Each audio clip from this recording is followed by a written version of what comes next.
E aí, pessoal, tudo bem? Vamos mergulhar direto na nossa análise de hoje. Sejam muito bem-vindos a esta exploração visual. Hoje o nosso foco recai sobre um dos textos fundamentais da teoria econômica moderna, algo que realmente moldou a forma como entendemos o mundo. Nós vamos dissecar as minúcias e, claro, o quadro geral do famoso capítulo 4 de O Capital, livro 1 do Karl Marx. E o nosso objetivo aqui é puramente estrutural e acadêmico, tá? A ideia é observar estritamente como o dinheiro comum sofre uma metamorfose quase mágica e se transforma no que chamamos de capital. E por que exatamente este momento, este capítulo específico, é o ponto de virada de todo o livro? Pense no seguinte, até chegar aqui, a obra vinha tratando da mercadoria e do dinheiro de forma isolada, apenas como elementos de troca, ferramentas estáticas. É só agora, no capítulo 4, que essas ferramentas são ativadas em um ciclo contínuo, revelando o verdadeiro motor que impulsiona todo o modo de produção moderno. Então, para qualquer estudante ou pessoa interessada em entender as engrenagens mais profundas da economia, compreender detalhadamente este capítulo é absolutamente essencial. Vamos lá?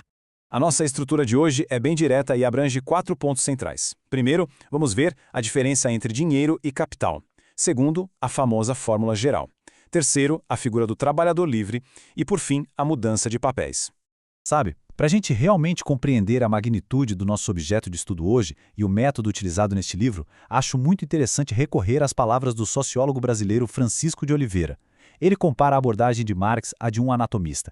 Ao escrever este tratado, é literalmente como se o autor estivesse pegando o corpo do sistema capitalista e colocando sobre uma mesa fria de aço para dissecar o seu interior, camada por camada, órgão por órgão. Não se trata, vejam bem, de fazer uma avaliação moral, de dizer o que é bom ou ruim, mas sim de uma exploração minuciosa, sistemática e quase cirúrgica da mecânica de um sistema operante.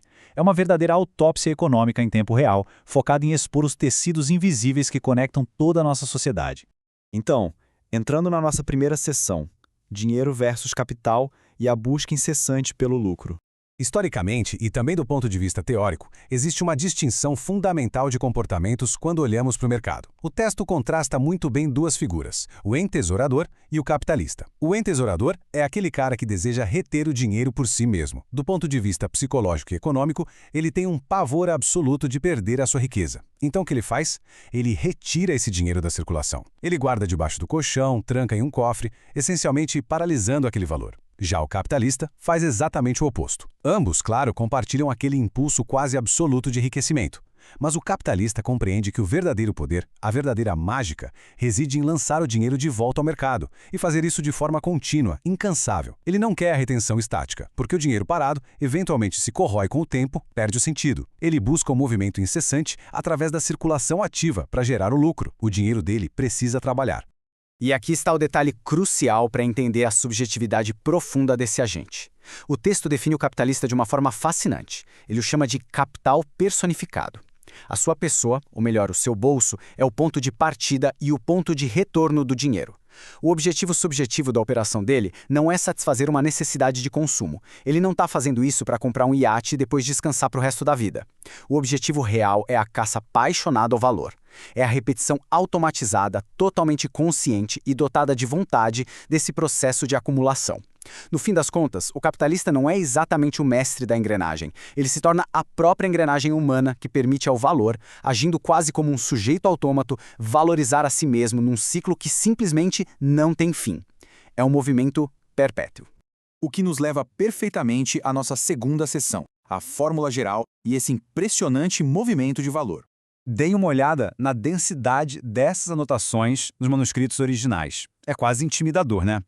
Elas representam um esforço intelectual formidável para encontrar o projeto arquitetônico escondido, a lógica invisível que rege a superfície do nosso mercado, porque se a gente pensar bem sobre aquela aparente aleatoriedade das trocas diárias de mercadorias nas feiras de rua ou no caos das bolsas de valores, a análise aqui procurou destilar uma lei matemática extremamente clara.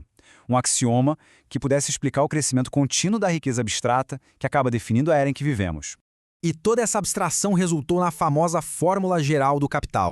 A gente precisa detalhar esse processo passo a passo para não perder a essência. Vamos dar um passo atrás e lembrar da circulação simples de mercadorias, que antecede o capital. Lá, a fórmula é MDM. Você vende uma mercadoria para obter dinheiro e usa esse dinheiro para comprar outra mercadoria que você vai usar, que vai satisfazer uma necessidade. Por exemplo, um agricultor vende milho, pega o dinheiro e compra roupas. O ciclo termina ali. A finalidade é o valor de uso, é consumir. Mas a fórmula do capital subverte isso completamente. Ela assume o formato DMD. Você começa com dinheiro, o D, adianta esse valor no mercado para comprar uma mercadoria, o M, e depois vende essa mercadoria para obter novamente dinheiro, mas com um acréscimo essencial no final, que é o que chamamos de D', o D. O sistema pessoal exige estruturalmente esse excedente financeiro. Caso contrário, se for para terminar com a mesma quantia que começou, todo o risco e o esforço desse adiantamento não teriam razão nenhuma de ser. Essa fórmula, DMD, prestem muita atenção, não é um acidente de percurso. Não é uma anomalia ou um erro do mercado. Ela é, na verdade, o ciclo definitivo e incessante que transforma simples moedas no que nós chamamos de capital. Trata-se da expansão consciente da riqueza abstrata. E aquele apóstrofo ali no final, aquele pequeno traço em D', é exatamente onde reside todo o segredo da economia moderna. Ele significa a criação da mais-valia. É o valor excedente que brota e se soma ao montante original. O dinheiro só alcança de fato o status de capital quando ele consegue completar perfeitamente esse ciclo contínuo de adiantamento, absorção de trabalho e retorno expandido. Sem o D', é só dinheiro trocando de mãos. E como essa mágica acontece? Vamos descobrir na seção 3, o trabalhador livre, a mercadoria essencial de todo esse processo. Fica aqui um questionamento puramente lógico, um verdadeiro quebra-cabeça teórico que a gente precisa resolver. Pelas regras clássicas do mercado, as trocas devem ocorrer entre valores equivalentes, certo? Ninguém vende nada de graça no mercado livre, ninguém entra num negócio para perder. Então como é que aquele D lá do começo pode magicamente se tornar o D' lá no final? De onde diabos brota esse valor extra se tudo é trocado pelo seu valor justo? Para que a fórmula DMD saia daquela prancheta de rascunhos e funcione na dura realidade, o detentor do dinheiro precisa encontrar no mercado uma mercadoria muito, mas muito específica. Uma mercadoria cujo próprio consumo, o seu próprio uso em si, tem a propriedade peculiar de ser uma fonte criadora de novos valores. Pensem nisso. Qual seria essa mercadoria capaz de criar mais valor enquanto está sendo utilizada? A resposta categórica que o texto nos apresenta é a força de trabalho humana. E vejam bem, não é qualquer tipo de trabalhador que serve para que essa fórmula funcione, mas especificamente o chamado trabalhador livre. O encontro entre o possuidor do dinheiro, lá com o seu capital inicial, e este trabalhador nos corredores do mercado é exatamente o ingrediente crucial que faltava na nossa equação. O texto faz questão de enfatizar, e isso é vital para qualquer estudante da área, que isso é um produto estritamente histórico. A natureza por si só não produz donos de dinheiro de um lado e donos de força de trabalho do outro, como se fossem árvores crescendo na floresta. Foi necessária toda uma longa, violenta e complexa história de transformações sociais e políticas para que essa figura essencial surgisse no mundo, tornando-se o pré-requisito absoluto sem o qual a criação de excedente de valor simplesmente não seria possível. E aqui a fonte explora minuciosamente uma dualidade dialética que é brilhante. A palavra livre, quando falamos em trabalhador livre, é usada em dois sentidos muito precisos, mas altamente contrastantes. É uma grande ironia, na verdade. Primeiro, este trabalhador deve ser juridicamente livre. Ele precisa ser dono de si mesmo perante a lei para poder assinar um contrato civil e vender sua força de trabalho temporariamente, como quem aluga sua própria energia por um período do dia. Se ele fosse um escravo da antiguidade ou um servo feudal, ele próprio seria a mercadoria inteira, e não o vendedor de um serviço. Agora, o segundo sentido, que carrega uma dose gigante de ironia histórica, ele precisa ser livre no sentido de estar completamente desprovido de qualquer outra coisa para vender. Ele não possui meios de produção, ele não tem terras para plantar, não tem ferramentas agrícolas, não tem fábricas, não tem teares. Sendo carente de absolutamente todos esses meios independentes de sobrevivência, ele é economicamente coagido, pressionado pela necessidade básica de viver, a vender a única propriedade que lhe resta, a sua própria energia vital diária. O texto também aponta para uma questão que é a dura realidade fisiológica e social desta mercadoria viva, porque, afinal, o proprietário da força de trabalho é um ser humano de carne e osso. Ele é mortal, ele cansa, ele adoece e se desgasta. Como a transformação de dinheiro em capital exige aquele ciclo contínuo, a caça apaixonada ao valor que nunca dorme, as forças de trabalho que são gastas hoje precisam ser constantemente repostas para o dia seguinte, e isso demanda um custo real de produção, os famosos meios de subsistência. E a gente está falando de muito mais do que apenas um prato de comida para matar a fome ali na hora. Isso engloba moradia, roupas, o mínimo de educação, as necessidades culturais da época e, criticamente, recursos para sustentar a sua prole, os seus filhos. Por quê? porque o sistema precisa de uma garantia de que as futuras gerações continuarão a fornecer um suprimento perpétuo e abundante dessa mercadoria viva. Ela é totalmente insubstituível para que a reprodução contínua do capital não pare jamais. Com o contrato assinado, entramos na nossa quarta e última sessão, a mudança de papéis. É aqui que vamos rumo à produção de fato.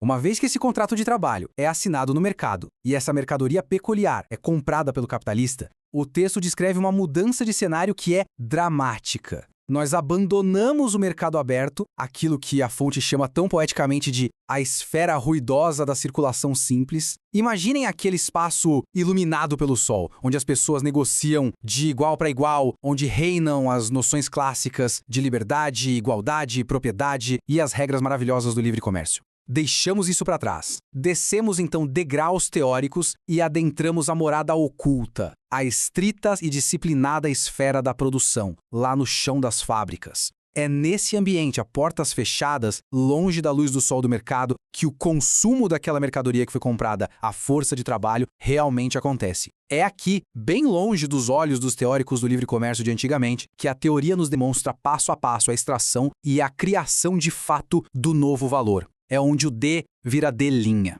E nós observamos aqui uma metamorfose impressionante.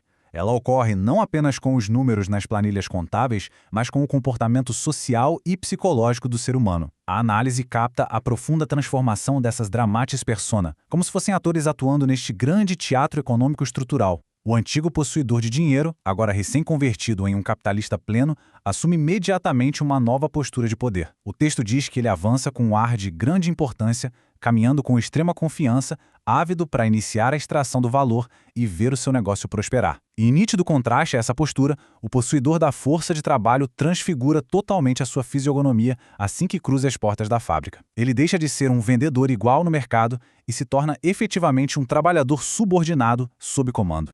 Para fechar essa transição conceitual profunda que marca o final do capítulo 4, a fonte utiliza uma linguagem que é incrivelmente vívida, metafórica e muito teatral. A obra nos relata que o trabalhador segue logo atrás do capitalista em direção à fábrica e, eu vou citar literalmente o texto aqui, tímido e hesitante, como alguém que trouxe sua própria pelha ao mercado e agora não tem mais nada a esperar além da despela.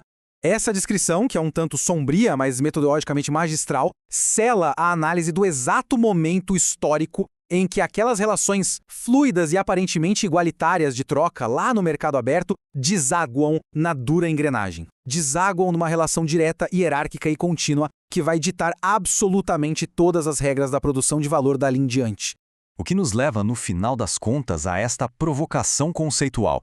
A gente acabou de examinar muito detalhadamente a anatomia da criação do capital, a partir de um texto metodológico seminal, escrito no século XIX, um texto focado puramente nas minuciosidades estruturais da valorização. Mas, considerando que os preceitos fundamentais de adiantamento, essa busca insaciável e calculada por excedente, e a necessidade estrutural de venda da força de trabalho permanecem as bases absolutas da nossa gigantesca economia hipertecnológica de hoje, fica um convite para uma reflexão profunda.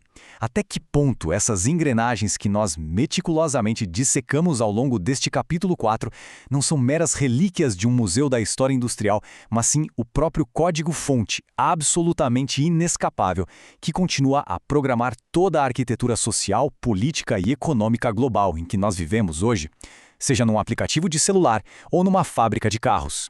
Este é um convite rigoroso para que as leituras de vocês continuem e as conexões com a realidade presente ganhem ainda mais clareza nos próximos capítulos. Muito obrigado mesmo por acompanharem essa nossa exploração de hoje e até a próxima!